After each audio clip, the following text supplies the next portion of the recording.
Welcome everybody to another episode of the Round Table here with Ben. What's going on, man? A lot, but it's going good. What about you? Same. Just trying to get projects done around this house, Hopefully someday you guys will either have nice down here or at the new possible location, Yeah. We haven't come up with an No, answer we yet. haven't thought about all this type of stuff, but it's working for now, and regardless, it'll be great. And we'll keep going. Another day in paradise. So Yeah. So I've been thinking about this one, and don't really ask me why because it just popped in my head for no reason. But disappointment. disappointment. How do you handle it? How do you go about it? I already had thought about you asking, what are you talking about disappointment wise here? It realms because you could be talking about disappointing yourself, your wife, disappointment in your wife, disappointment in your kids disappointing you. I mean, pick one and explain like how you maybe a little like scenario where you did disappoint yourself. I mean, whatever, and how you go about trying to change that. As I've had a lot of disappointments in my life. I mean, we both have. And a lot of it's caused by myself. So it's kind of a. I'm trying to think of a good situation. I mean, I know one that just jumped out right out at me in my head. And I'm trying to think of any other ones, but so there's a few. So I'll take two because there's two. I think two's a good. Two have always kind of stuck with me. One's recent, one's kind of an older one, and one we talked about last weekend off camera. But one of the biggest disappointments that really stuck through us, and something that was kind of molded our Taylor and I's relationship. So for the viewers that don't know a little bit about my story, so I was in a marriage before my wife, and we were toxic together, and we were young and made a lot of mistakes, and then I just never took the time to learn how to do finances properly. And so coming out of that marriage, there was a lot of I was kind of in a hole. I had to do bankruptcy and all this type of stuff, and coming out of it. But before that, Taylor and I were kind of dating, and we kind of had talked, and she'd kind of given me her story, right? She kind of told me what she kind of went through with her ex-husband and her ex-boyfriend and stuff like that. And so the perception that was painted to me was like, oh, she told me, she's like, I'm just tired of having to take care of guys. Like I want somebody to take care of me. And I was like, well, I can do that. I can do that for you. And not in the sense that she's incapable. She just was tired of, having to be the one to run the bills, having to be the one to, watch over the guy and all this other stuff. Right. And so I was like, okay, cool. I'll do that. And so, we kind of started dating, and then she was like, oh, I want to, I was looking at moving out. I was about to move out of my friend's house. So when I left my ex's relationship, one of my, now good friends, he'd offered his house up. He's like, look, man, I kind of know what you're going through. I'd be, willing to kind of, give you that space downstairs. And it was a private room about this size of this room. And, I had a blow up mattress, and kind of stayed with him for, we made a, deal. It's like, I'll be there for a year, and this is what I'm going to charge you. And I was like, yeah, man, at the end of the year, I'm out. And around that time, from a year from that date, I'd met Taylor. And so my commitment to him was about to be up in about a month and a half or 2 months. So when we started kind of dating, I kind of messaged her. I was like, look, I'm about to move out into my own place. I think she'd been to my buddy's house just to like party once, but we didn't go downstairs or anything. I was embarrassed. I have a fucking blow up mattress. I don't have a dresser. It's just a suitcase of stuff. And so we, we'd always hang out at her house or whatever. And so I was like, yeah, I'm planning on getting my own place. And so I was like, if you want to, live together or whatever, I'll be down to do that. We can room together and, just get a place together. And she's like, yeah, we can, well, let me think about it. So she thought about it. She actually ended up now, after the fact, she told me that she'd talked to, Sherilyn and her dad. And she was like, oh, Ben asked me to move in with him, but, he's going to go back. Well, no, she's like, he wants me to move in with him and blah, blah, blah. Your mom's like, well, why are you just do it? Like, why are you thinking about this so much? And so she's like, okay.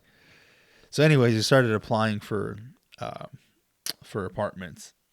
And to be honest, I kind of knew in the back of my head that, they were going to, something not good was going to come out of this. Let's just say that. Now I remember where you're going with this story. Yeah. I was trying to remember. Yeah. And so we went to San Moritz. It's just up the road, kind of by Winco.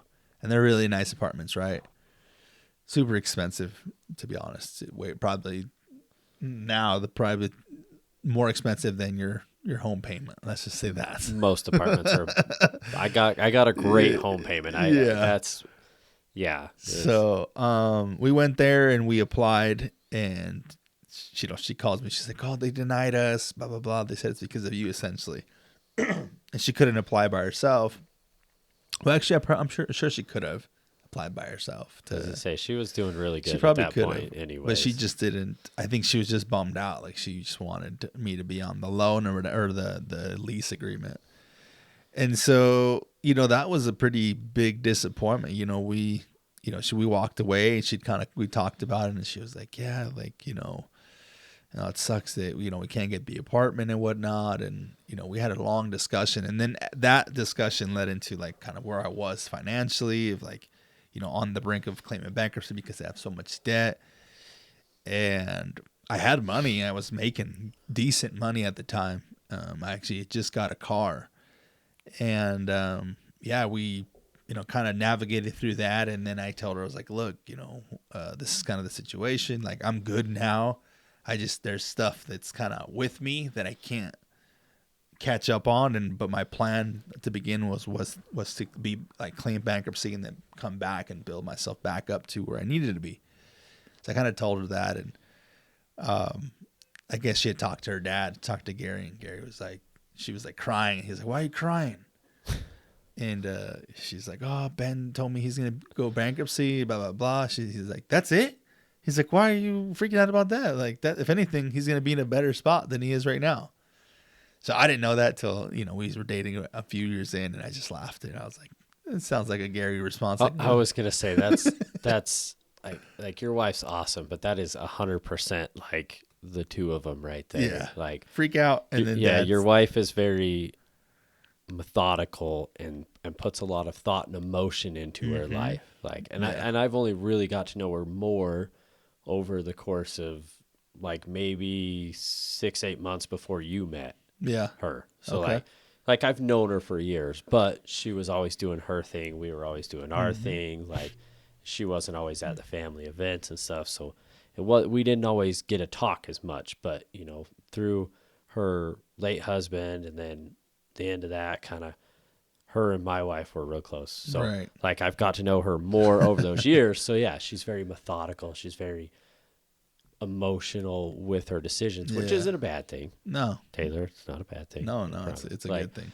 So, and Gary is very just, whatever. Yeah. Like very just go with the flow. Like knows what he wants, knows what he's doing. So that's just, I'm just sitting here laughing because that's, and as much as he loves and adores her, that's 100% of Gary. Like, that's it. Yeah. Well, okay. I was expecting something worse. That's exactly what he said. Sorry to cut you off. No, it's 100% true. And so that kind of happened. And I guess so. Back to the question, disappointment. I think that the biggest disappointment in that was the fact that, I had let her down, and the fact that we couldn't get an apartment together, and the fact that I felt that maybe she would have the perception that, I'm going to have to take care of this guy too, or I'm going to be the one essentially picking up the pieces and taking lead in a relationship because, he's not financially sound and blah, blah, blah. So that was a pretty big disappointment. It was such a big disappointment where I put it in my phone. That's kind of what I showed you last weekend.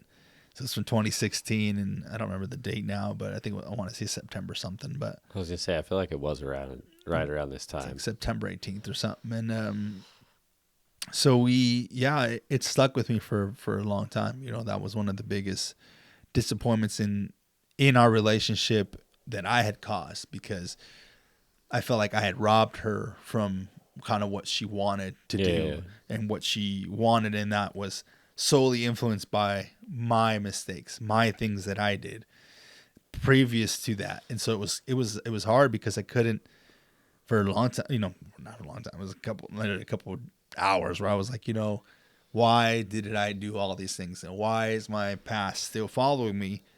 But those periods of disappointment lasted only as long as I was like, okay, what am I going to do now to move forward? And that's when I wrote that note. I was like, I will never let this ever happen to me again. Never.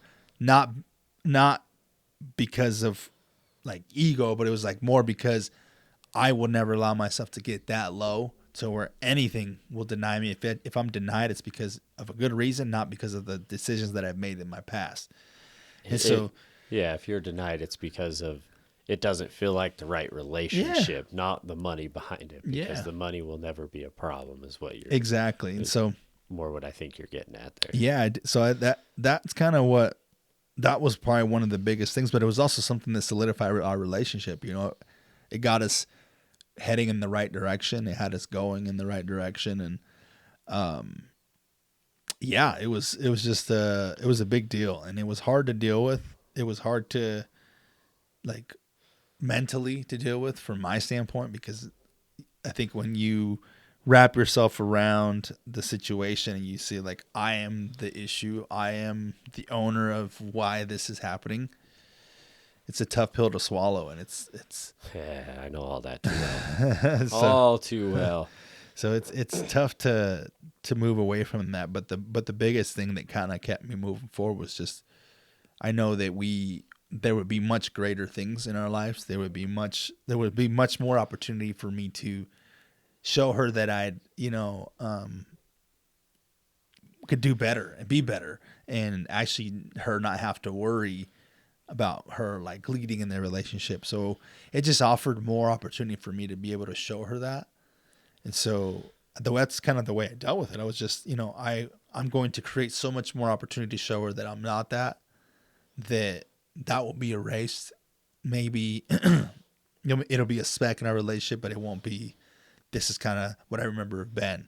It'll be more something to look back on and to reflect at how much you've changed. Yeah. I'm just over here thinking like how amazing it is that, because your journey didn't start, from my knowledge, for a few years after that, because it was right around the time you got married or shortly after, if I remember right, that the doctor was like, hey, you're pre-diabetic or whatever. You need to start changing your life. So it's amazing that you had the realization then, even, because you weren't like fully on this, I'm changing my entire life journey. You're just getting better each step. Yeah. And you're like, yeah, I'm writing this down and I'm not letting this ever affect me again. Because if that was me, I would have probably gone to another apartment. I wouldn't have thought anything of it. Yeah. I mean, I don't think I've really been turned down for anything, so that's I can't relate in that way. Right. But, I have my own stories about stuff like that and how I've adjusted my life for it. But it's just, I'm just over here just wanting to say, it's amazing that your mind was already in that mindset. And it's just slowly, I don't even know if slowly, but it's just gotten more and more aggressive. Like, I'm using this as fuel to burn my fire longer, hotter, faster, bigger, to create a bigger and better life for my wife and daughter. So I just want to say, I'm proud of you for that thought at that moment to do that. It definitely was. Growth is it's a crawl. I've been crawling through life to be better. And that was one of the pivotal moments where I just knew that, I've always told you this, like I want somebody to tell me that I can't do it, as much as I hate that, but that's what I got from that situation. I was like, I took it as the guy was like, I'm not going to, because there's always ways around things. I've learned that in life. And that moment to me was like, I'm not going to let this, it really was that. I was like, I'm not going to let her think of this relationship, but she's going to have to lead and take care of me. I've never had that. I don't ever need it. Well, and she but that expressed situation can cause somebody to think that way. So I'm not going to allow that. And so I had to change it. And that's kind of what. Yeah. She expressed to you that she was tired of taking care of everybody. Mm-hmm. At the end of her first marriage, she was taking care of him. Unfortunately, he passed from cancer. Right. And then the next one, she was Yeah. Just Yeah. a fucking asshole. I'm not gonna like that's. Yeah, I we'll just leave know that. the bits that I know, Yeah. but from that it makes sense why she wants to be taken care of, and seeing it and knowing her dad and her mom and how well he takes care of not only his core family but his extended family. That Yeah. guy. We've talked about him on Father's Day. That guy's awesome. He does. He's amazing, man. Yeah. So yeah, that was the first one, and the second one, and I'll keep this one brief. I mean, essentially what it was is, it was the beginning of the change of essentially of who I used to be to who I am now, in the sense of changing the habits that I had made that had led me down a path of divorce and having a toxic relationship. And that all just started for me drinking and partying and doing these things that weren't, helpful to a relationship, a healthy relationship, and really just trying to burn, the more I think, and I think this is why I connect with like Jelly Roll and like Eminem's lyrics, because they talk a lot about doing so much to yourself that you push people away, or you don't, you're pushing them away, but you're doing it in a way where they have to choose to either be with you or let you go. And ultimately, what I was trying to do is push so much, do all these things, all these toxic habits, that she was just like, I don't want to be with you. And then I would be like, so I knew that it's not for me, right? Marriage and all this stuff just isn't for me. I'm meant to be a bachelor and do all these different things. And that was the pivotal part in our relationship, is when, I started really spiraling into like, really blacking out alcoholism and coming home at, 3 a.m, 4 a.m with Gamry, with my, I don't think we technically weren't even married at the time, coming home and she's, my girlfriend's watching my daughter, and I'm coming home just belligerent, blackout, fucking screaming, just dumb shit. And then, it just got to a point where, the same kind of situation happened. Taylor was like, look, this is kind of what I feel, it's kind of what's happening. And then she'd had the miscarriage, and that even made it even worse. I just started even spiraling even worse. And, I think that was one of the biggest pivotal moments in our life too. And it was a big disappointment because I had let her down. And that was the biggest thing that she told me. She's like, essentially, you're hurting me and blah, blah, blah. And I'm not going to stick around for this type of stuff. And she's like, I love you, but I'm not going to put myself through this again. And it was something that way she said that. And I was like, oh, damn, this girl actually cares about me. She actually cares of what I'm doing and what I'm doing to myself and my to us. And so that essentially was one of the biggest disappointments, having that conversation and her telling me you're letting me down essentially. And it hurt. It was like, it was a hurtful moment, because I was like, damn, but it was also like enlightening, because I was like, wow, she actually cares about me. Somebody actually cares enough to tell me that I'm fucking ruining my life. But it was hard. It was hard to have to face that and know that I'm disappointing my wife, now my wife, my girlfriend at the time again. And I just used it as a, launching pad. And I just was like, I'm not gonna do that anymore. And it changed, but disappointment's hard, man. I mean, what about you? Tell me your disappointments, because I know it's not easy. No, It's not easy. I mean, the biggest one is disappointing my wife more than anything. Like, I'm somebody, and I've thought a lot about this, that like I told her just yesterday, I'm like, that at the drop of the hat, I'd do anything for you. Like, and I've done it in the past. I mean, even just going to get her pizza and a drink yesterday while she's hanging out with her friends, so they don't have to deal with anything. Like, her friend's husband was off with their kids doing whatever. Like, and it's who I am. So disappointing her is like the biggest thing, but it's a disappointment in myself that I let myself get as far as I did down the depression hole and didn't want to accept the help or take the help, and then disappoint her to the point that she questioned if she wanted to be with me multiple times, not just like once, and trying to change those habits. And like you said, it's a crawl. I mean, it's been 3 or 4 years of dealing with it to try to really understand myself and ways that I'm self-sabotaging myself. Like essentially like you were doing, going out drinking and stuff till 3, 4 in the morning, coming home. I never did that per se, because I mean, I've never been that big into partying. It was never my lifestyle, but the anger, the sadness, the mopey, the punching radios. Like I finally changed my radio after like 6 months. You know, finally changed it. And I had looked at her and I was like, hey, well, I didn't look at her because I wasn't home, but I'd messaged her. I was like, look, one way or another, if we move or don't move, we're buying you a car in the next 3 to 6 months, right? And she's like, yeah, that's the plan. I don't want to wait any longer. I'm like, okay, that's fine. She's like, why? It's like, well, I just ordered a radio, so I'm just trying to decide. Because I had told her at first, I was like, well, when it's time to buy the radio, we'll buy a nice one, because hers was having some issues here and there. And I was like, we'll buy a nice one. I'll put it in yours and put yours in mine. Since this was my fault getting too wrapped up and not being able to pull away and say, this is a stupid ass move, you know. So that's the most recent, like, big disappointment. But it was changing that radio the other day was kind of lightning. Like enlightening. Like, I can see what's on my screen again. I mean, it worked. You've been in my truck with me since it worked, you know. You just couldn't see anything. Yeah. I'm surprised it worked. If it hadn't worked, I probably would have changed it sooner. But, it worked. So I was like, well, I'm going to use it.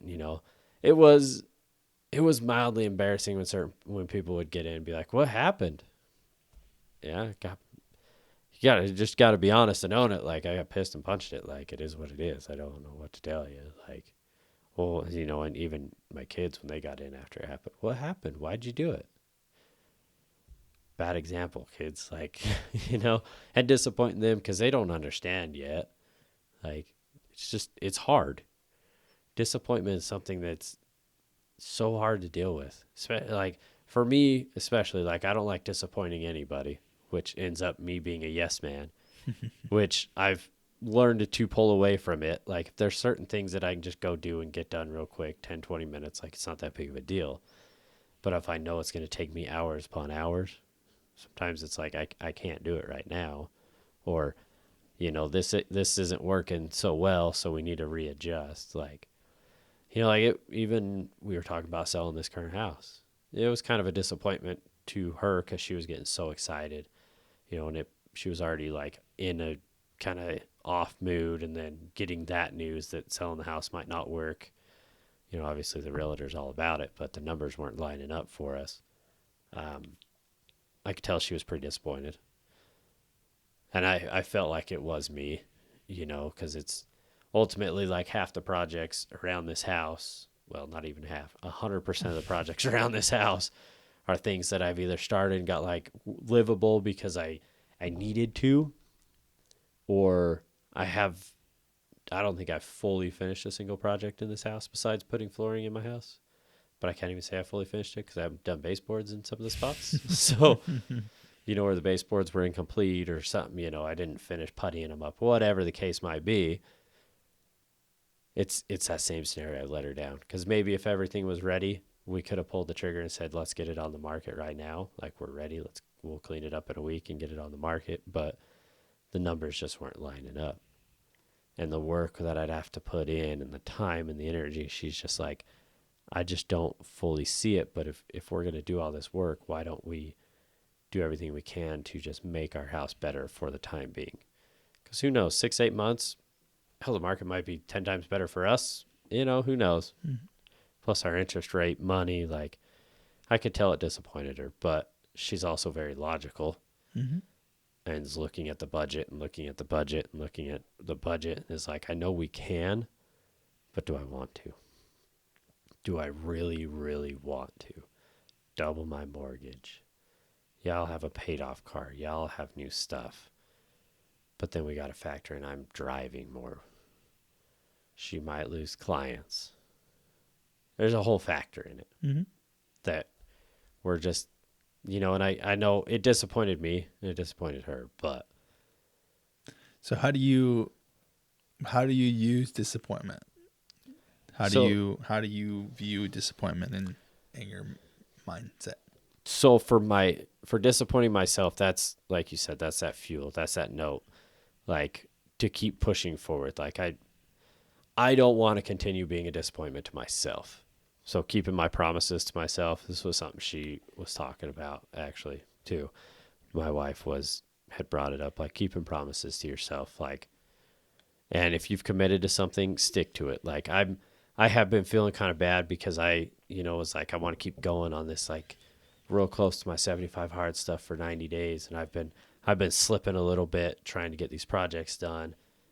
And it's not helping my mindset, I can tell, because I have been feeling lower and lower and lower. So I really need to get back on track and get back to tracking my food and getting my water and everything in, because it really, really does affect how you feel. So that I feel like that's where I'm going with this, but trying to get back into my habits to stop disappointing myself and using that as fuel to be like, do you want to be like that person was, or do you want to be better? Mm-hmm. As far as the stuff around here, like house-wise, disappoint my wife, like not getting projects done. It's like, okay, well, we need to focus one at a time. And when I'm doing the projects, I was telling you, like, I want you, if I can use your help, I would love for you to help me. But if not, while I'm doing these projects, you take that time, since you have the time now, start focusing on what you want to do next. Figure out your way you want to go, how you want to go about it, and all of that. Because that way we're essentially doing what we wanted to do, which, you'd made the point that you're focused so much on your house, that you can't progress in life. And that's where I feel like I am. I'm focusing so much that I can't progress. But that doesn't mean that I can't progress, that I can't get my stuff done while she's working on progressing. So instead of being a disappointment, I'm going to start getting projects done. We're going to start setting a little bit more hefty timelines and just working towards those. And, I told her, I said, well, when we finish one project, I would like a week and a weekend where I don't have to think about any project. Where we can talk about the next one and maybe start the planning phase, but I don't want to start doing any work for a minimum a week to get back, just to get a little bit of time to relax a little, where I'm not spending every hour or every night. Because, like she said, like we had talked about, you got 45 minutes that we found to do an outdoor workout. Put that 45 fucking minutes into your house or into your relationship or into something. Like, shit, we need to get back to that. Like, it's, and she was even saying, oh, I feel so bad. Like I feel like I'm slipping a little, like not being on 75 hard and stuff. And I'm like, well, you're still doing better than me. But, I hate disappointing people, though. I absolutely fucking hate it. And that's that, like, yes, man, like, type mentality. But there's certain times where you just, for your own sake, because you're disappointing yourself more.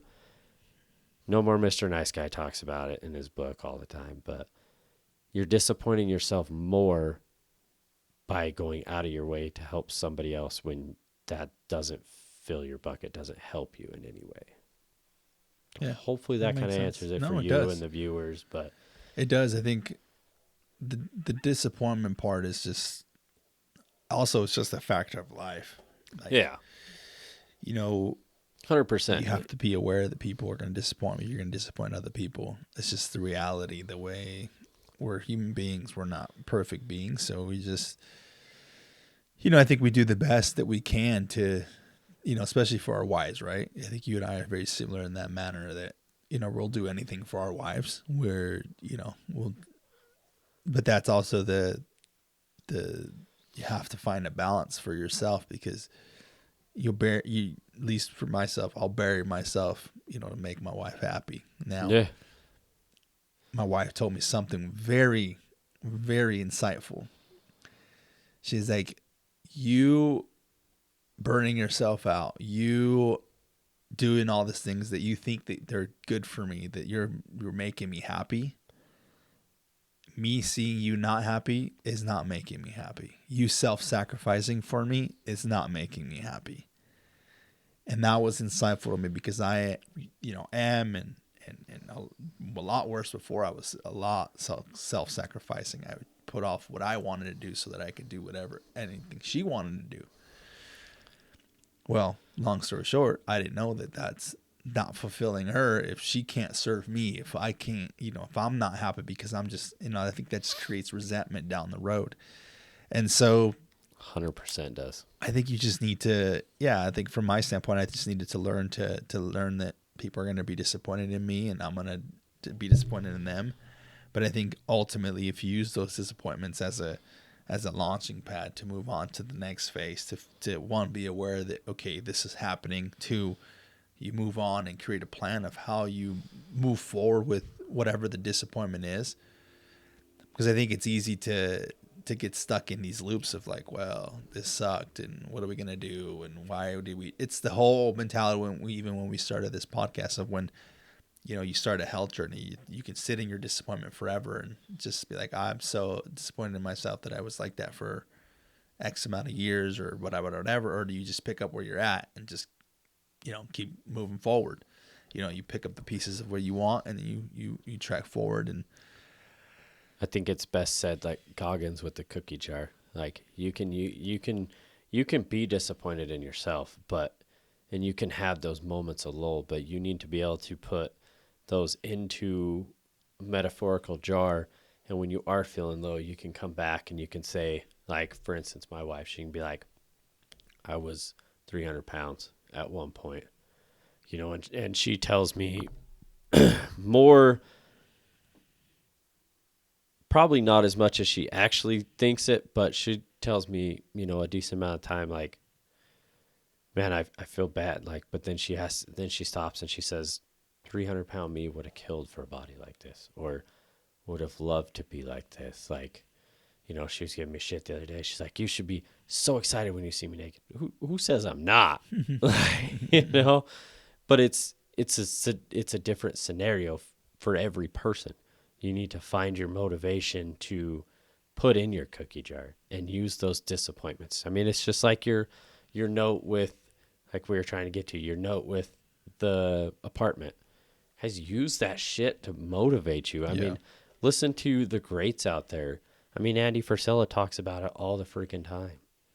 Like, all the disappointment, all the heartache that he went through, and he uses that. And he's like, if anybody talks shit on me, like, he uses that as fuel to push farther and farther and farther ahead.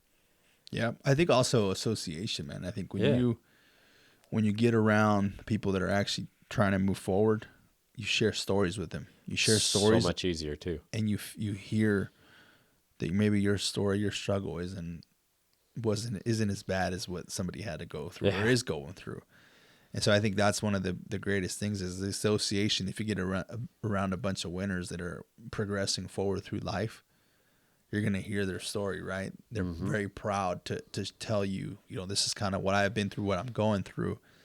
And maybe they're going through the phase that, maybe you went through 2 years ago or you never would go through. But you look at that and you're like, and that should give you strength. Yeah. And move you away from your disappointment of, oh, this sucks. Like you should take those stories. And when you're around them, you just use those as well as like your cookie. They're not essentially your cookie jar, but you can use them. I've used them. I've used other people's stories. Like as far as like, I'm glad my life isn't as bad or wasn't as bad as what they went through. And it helps me draw perspective into what I'm going through because, you hear about, whether it be a woman that's been, domestic violence or, or it's gone through some crazy stories and you're like, well, shoot, I never went through that. So I can, it's not as bad as maybe this little thing that I'm going through. It's turning, don't turn molehills into mountains, don't make things bigger than they need to be essentially. And, that's one of the things that I've got around when I've got around people that are actually moving forward and have bigger dreams than I do,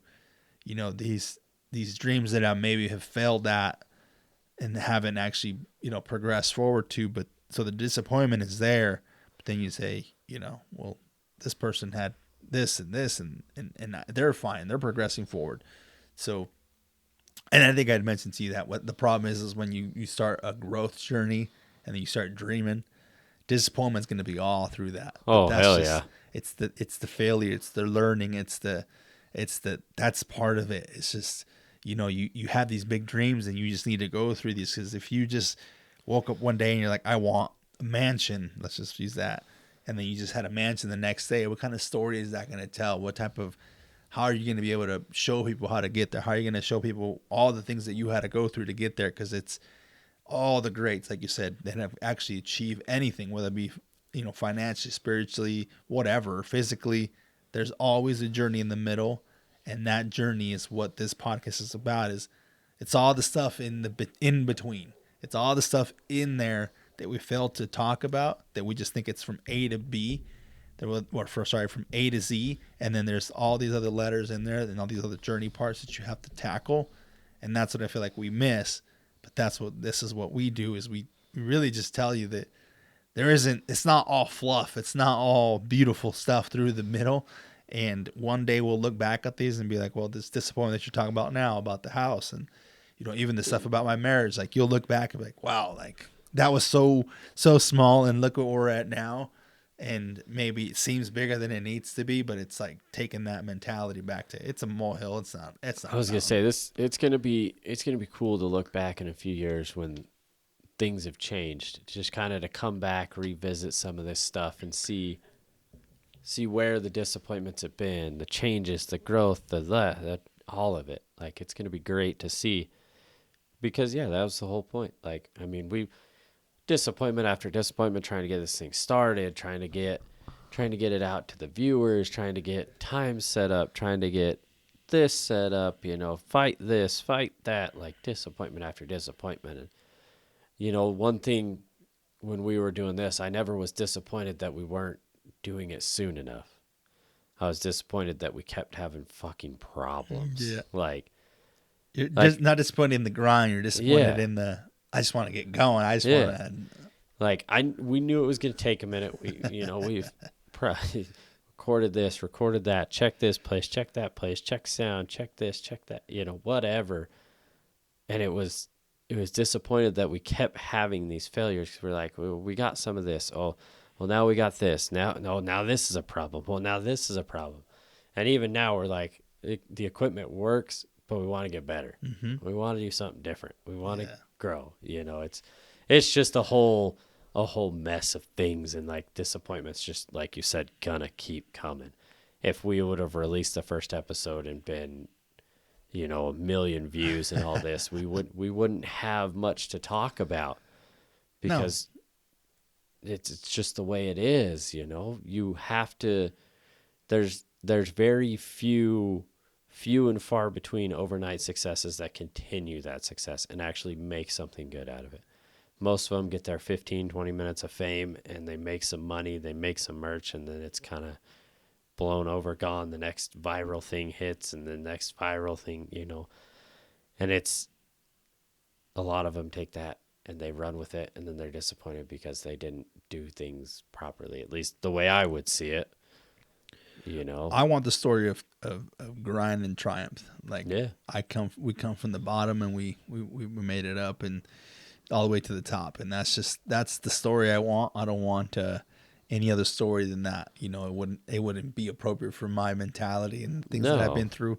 And same for you. I think disappointment is just, God, it's a beautiful thing. It's hard to go through. It's like failure. It's gonna fucking happen. Just you need to deal with it. Like, deal with it daily. Like, I can hear my daughter's alarm going off. It's 7:10. Oh, the joys of house and kids. That's amazing. It's funny. But yeah, there's so many different factors in disappointment, and whether it's hurt, pain, or growth, you have to decide which one it is, in my opinion. Yeah. Yeah, you choose. Plain and simple, I try everything I can to choose growth. Sometimes I have, and I say try for this reason only, because sometimes you have to go through the sadness and the anger to learn the growth. So the try is that sometimes you're like, I'm going to grow out of this, but that you didn't go through some of the phases you needed to get to the growth. Mm-hmm. If hopefully that like is going to connect to somebody, because there's times that I've tried to just be like, well, I'm going to change, but I didn't take the time to process where the disappointment came from.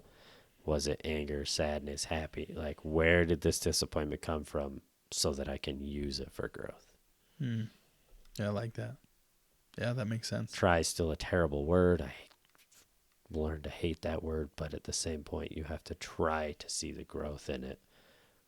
But you need to find out the reasons why you have that disappointment so you can get to that growth. No, I think I know what you mean. You're using try in the sense that you need to find. You can even throw need. You need to find the growth in that, right? Yeah. So it's like I know what you're saying when you're saying try. It's not like you're just saying like you just hopefully can. No, you're saying you need to physically try. Yeah, you need to physically look for the opportunity to actually move you forward. Yeah. That's kind of what you're that's implying. better words there. Better words like there. That. You're putting the effort in. The trying is the effort to find the reason for the growth. Yeah. I like that, man. That makes a lot of sense. And I think, it's just part of life, and we learn from it. And I think as long as you, like you say, you're aware of that situation and how to grow past it, I think, you can actually use it as a launch pad forward. Yeah. In any situation. Exactly. So, yeah, man. Anything else you want to hit on this one today? No, I think that's that was it. a great question. That was a hell of a question, and I think that whole question came before I met with the realtor. Like that whole thought process, like, and at the point I wasn't even disappointed in anything. It was just something in my head, like popped up, and I, guys, we've got to the point we don't really like talk about what subject we're gonna go off of. We just kind of come in and go with a question. If one of us has it, we just kind of hit on it. And hopefully you guys can see the journey that this is just true raw responses between the two of us. So yeah, I agree, man. We've come away, and we got a long way to go. So I appreciate you, man. Yeah, I appreciate you. We got a special episode coming up. Moab coming up. Yeah, that'll be awesome. It will. We'll have to. We'll have to figure something out. I got some ideas. I need to order another mic for my idea though. So it might end up very. Let me know. I can order it too. So. No, we might be laughing a lot. You guys might see some points. So that's funny. All right, guys. Challenge: just go through. If you have a disappointment, look at the steps of it. Try to figure out what it is. If you're disappointed in yourself, figure out why the hell you're disappointed in yourself. If you're disappointed in your spouse, try to figure out why. And by try, I mean put the fucking effort in to figure out why. So make your steps. Are you mad? Are you sad? Are you upset? And figure it out and approach it appropriately to the right steps to get it taken care of. I love that. For me, it's just normalize. Normalize that you're disappointed. That's a good one. Be aware of it, and just it's okay to have disappointment in your life. It's just a part of the journey. So, yeah. Thank you, guys. Appreciate you guys. Love you. I love you too, man. Have a good one. Love you. Bye.